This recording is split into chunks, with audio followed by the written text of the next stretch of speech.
and welcome to a bitterly cold but pleasant Ewood Park. Perfect conditions for football for this Barclays League second division match between Blackburn Rovers and Middlesbrough. This of course is a rearranged game, having been called off 6 weeks ago due to a waterlogged pitch. Let's run through the two teams, starting with the Rovers lineup. Number 1, Darren Collier. Number 2, Mark Atkins. Number 3, Chris Sully. 4, Nicky Reid. 5, Keith Hill. 6, David May. 7, Alan Irvine. 8, John Miller. 9, Frank Stapleton. 10, Leonard John Rose. 11, Scott Sellers.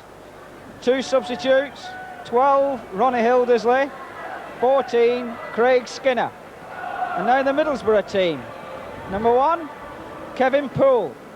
2, Gary Parkinson. 3, Nicky Mohan. 4, Tony Mowbray. 5, Simon Coleman.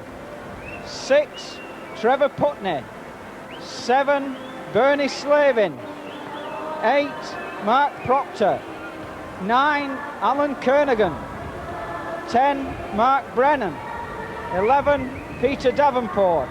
And their 2 substitutes, 12, Mark Burke. And 14, Owen McGee. Simon Garner is missing. It's actually his birthday on Thursday, but he's missing out tonight through injury. And he's been replaced by Leonard John Rose. And that's one man who'll be delighted to be out on the pitch tonight, because this is his first full appearance in the Rovers colours. 2 captains at the middle, ready for the start. Nicky Reid for the Rovers and Tony Mowbray for Middlesbrough. The referee tonight, very experienced official, Alan Seville, and his 2 linesmen, Mr Adams from Southport and Mr Richardson from Liverpool. And a very proud young lad stood in the middle of the 2 captains there, having his photograph taken. Must be a feeling of pride that he has as he now trots off the pitch. His mother and father obviously very proud, looking on, I should think, from some corner of the ground somewhere, invited guests to the club. And he's coming off a little richer. I'm not absolutely certain what it'll be, 10p, 50p, but I shouldn't think he'll be spending it on toffee. It'll probably be kept as a souvenir of his great night out here at the Rovers. Well done, young man. And now let's turn to the serious business of tonight's match. This is the game in hand that the Rovers have, and they need to take full advantage of it by picking up the 3 points tonight. But Middlesbrough, who are 4th from bottom of the table, will be just as determined to pick up those points as well. And we know what happened when we played Hull City 2 or 3 weeks ago. When they were bottom of the table, they came here and with a very determined display took away a point. And I'm sure Middlesbrough's attitude won't be any different tonight. And off we go, the match is underway.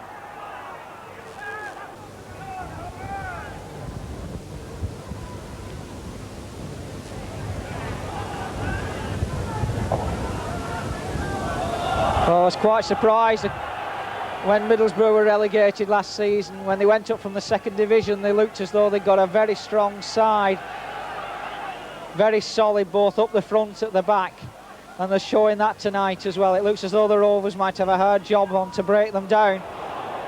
Irvine brought down in the challenge there and injured, just getting to his feet.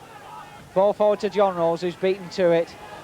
And it's Mark Brennan again playing the ball forward, a searching ball, trying to find Kernigan but failing. Well, if he failed to find him, Miller tried to help them out, and it's Slavin on the ball now, trying to find space. Davenport, left edge of the box, right foot cross, man unmarked on the far side, and he's managed to put it in the net, but Collier has injured himself on the post as well, and they're frantically signalling for the physiotherapist to come on. Let's hope this isn't a very serious injury. It's bad enough to be a goal down, but to lose your goalkeeper as well will be a tragedy.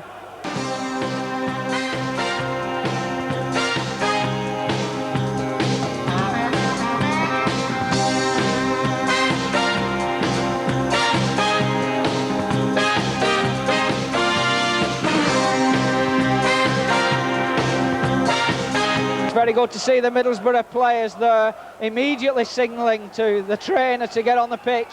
They must have realised just how injured he was. Most teams would have been celebrating the goal. That goal, by the way, on the far post coming from Kernaghan. Collier up on his feet now. Seems to be recovering okay, thank goodness. I'm afraid the Rovers couldn't afford to have another goalkeeper injured, with Geno already on the injury list. That far post where the Rovers were lucky to scramble it away, and that time they paid the full penalty. Another very good cross to that far post, and this time converted by Middlesbrough's number 9, Kernaghan, to give them a 1-0 lead with just about half an hour gone of this game. Well, Collier looking a little bit shaky. Yep, looks all right to me. So on we go, and two lads with ambitions have got to forget them for the time being and settle back into the normal role. Middlesbrough with the corner, flicked on, and it's the second goal. Well, would you believe it?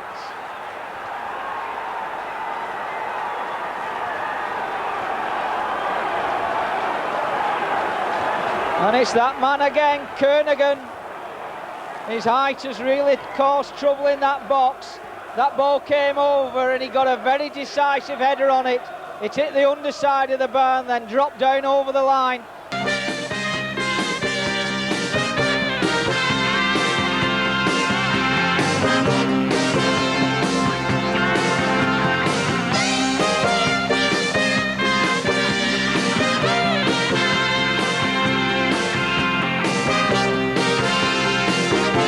The Rovers tonight, they would have been very confident that with Middlesbrough's record that they were in for 3 points tonight, but what a lot of they've got to do to pull this match out now.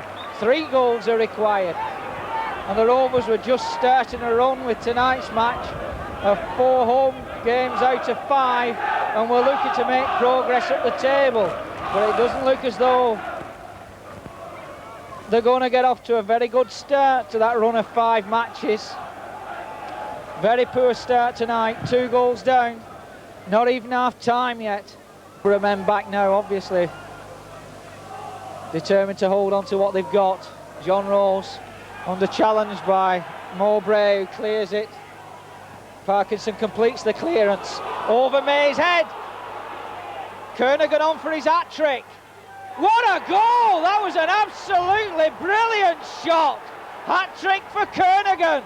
He really rocketed that one past Darren Collier. Well, there can't be any complaints about those 3 goals. You'll have to go a long way to see a better hat-trick than that. Every one an absolutely cleanly headed or cleanly hit shot. And the Rovers 3 goals down, and we've not even reached half-time yet. It's not Mowbray.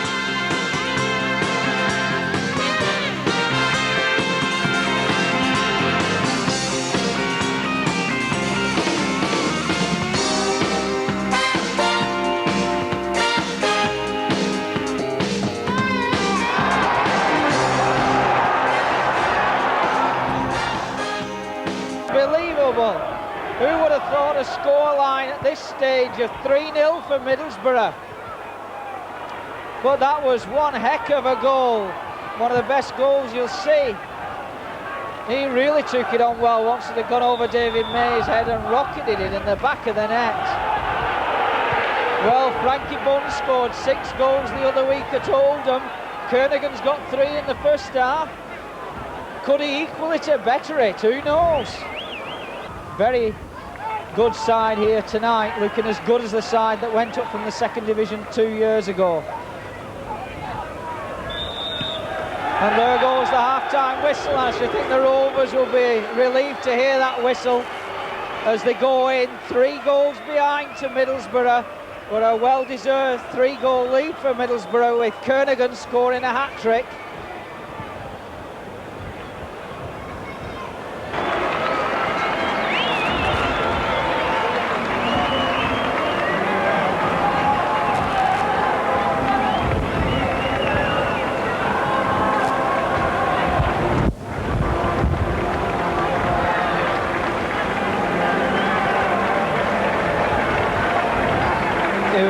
Starting.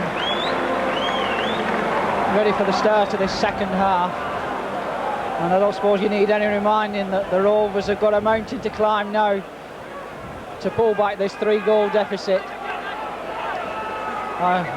The Rovers were out very early for the start of this second half.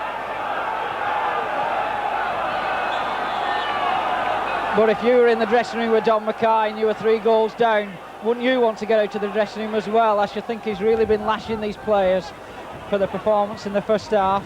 And let's hope that we see an improvement in the second and a comeback, but it's a lot to ask.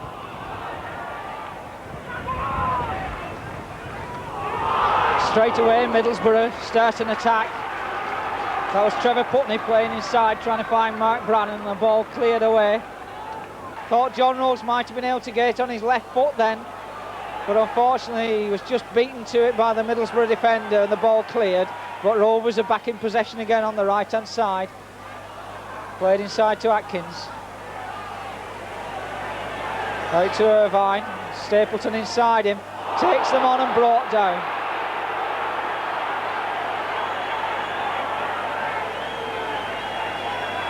Well, he's taken quite a few knocks so far tonight, Alan Irvine. I should think he's got more to come yet as Middlesbrough defend this lead. Irvine with the free kick. Yes! In it goes! Leonard John Rose, I believe.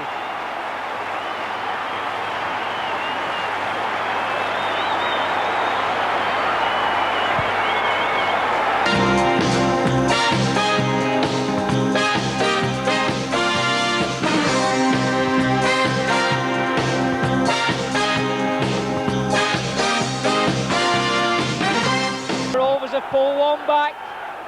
Can they pull another 2 back? We're barely 10 minutes into the second half, and it's Rovers 1, Middlesbrough 3, and we've got a game on our hands. Kernigan playing it back. Well, if you want goals and entertainment, come here to Blackburn Rovers, especially when it's a comeback. Quarter of an hour gone in this second half.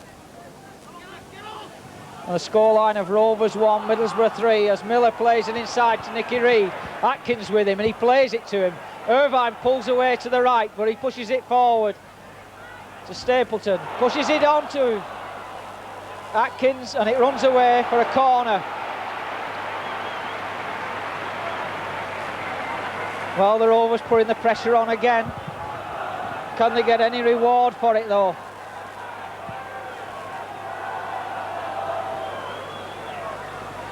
Sellers over to take it with his left foot and swing it into this goal mouth.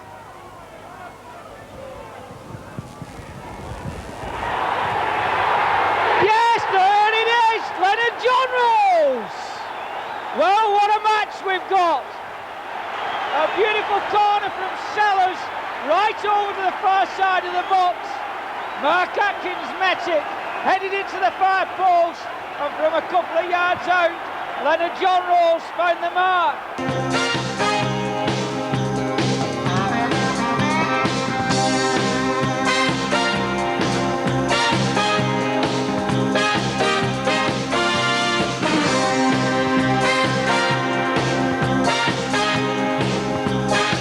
What a game this lad is having in his first full appearance for the Rovers.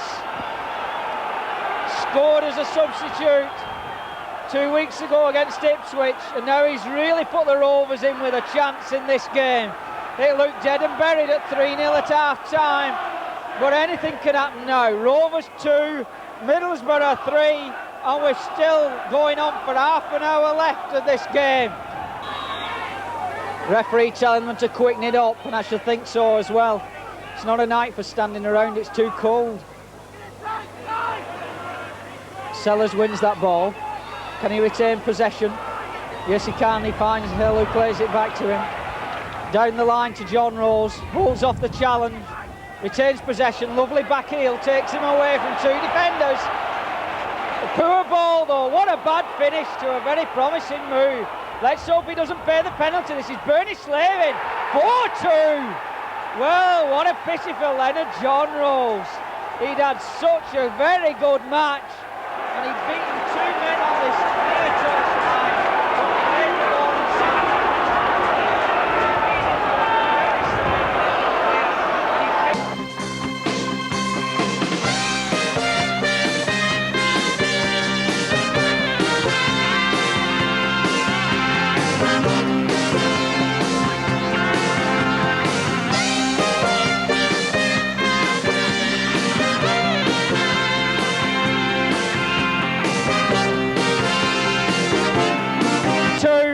Middlesbrough 4.